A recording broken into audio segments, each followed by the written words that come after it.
Hello mga madam, mga ka-TJ at mga kahilot wellness. So sa mga hindi po nakakalam, ang inyo pong ka-TJ Joy ay isa pong massage therapy dito sa bayan ng Caloocan City. Sa north lang po ang aking in-home servicean at sa party po ng Valenzuela City. At syempre nakakarating din tayo sa bayan ng Novaliches, Quezon City at sa parte ng Cavite City, Quezon City, at syempre solid north tayo. Minsan saan tayo nakapunta, parte ng Bulacan. Ito nga palang gagawin ko ay nakabili nga pala ako ng 1 galon na massage oil. Meron na po itong scent, pero lalagyan ko pa po siya ng oil na herbal menthol oil.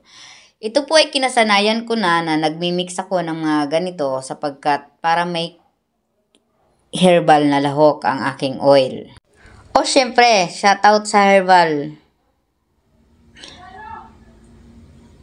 menthol oil. Syempre, natural to, all natural. At syempre, shoutout ko din ang De Beers natural plant, essential din siya. So, binibili ko rin siya dati pero hindi kinakaya ng budget ko kasi iba-ibang scent niya. So, ngayon, ang ginawa ko is bumili ako ng isang galon na massage oil na may scent na din siya na peppermint at nilalahukan ko na lang talaga po na ito na konting maanghang para mag-menthol pa siya. Ito nga pala ay nilalahok ko kasi sabi ko nga kanina para madagdagan ang konting mint niya. Kasi minsan nakukulangan ako sa peppermint o yung init na ang init. Pero hindi ko po sinasabi na mag-massage kayo ng sobrang anghang kasi minsan po may mga client na ayaw nila ng anghang. Gusto nila lang po yung katamtaman na menthol. Kaya ito po yung ginawa ko, konting menthol lang. Although may mint scent naman siya, pero may peppermint scent naman siya, pero mas gusto ng iba medyo maanghang. Kaya minsan, mayroon din po akong nakabukod na may nakabukod po ako na hindi masyado maanghang kasi mayroon pong ayaw. So, next video ko naman po yun ipapakita sa inyo. So, dito kay massage oil sa Beauty City, yan, is essential naman ako bumibili talaga nito at talagang legit sila.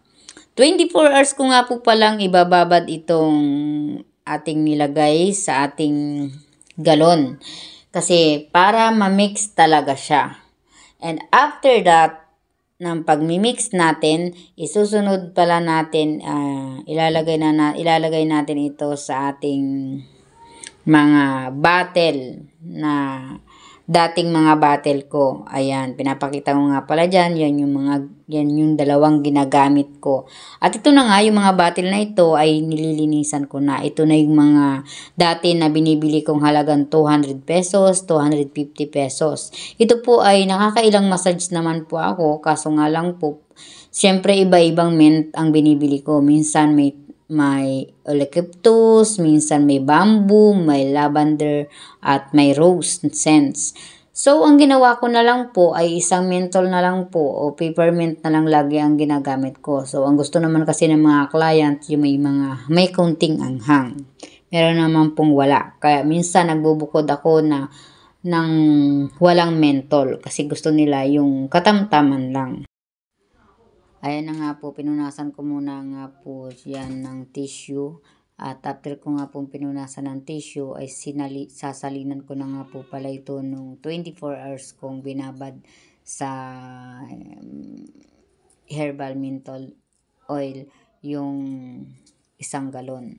24 hours ko siya binabad. Nakatatlong bottle na po pala tayo. At syempre, may isang bottle pa tayo.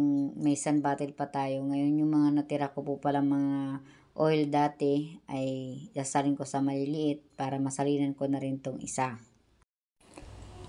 Pagkatapos ko nga pong salinan yung maliliit, ang ginawa ko naman ay sasalinan ko din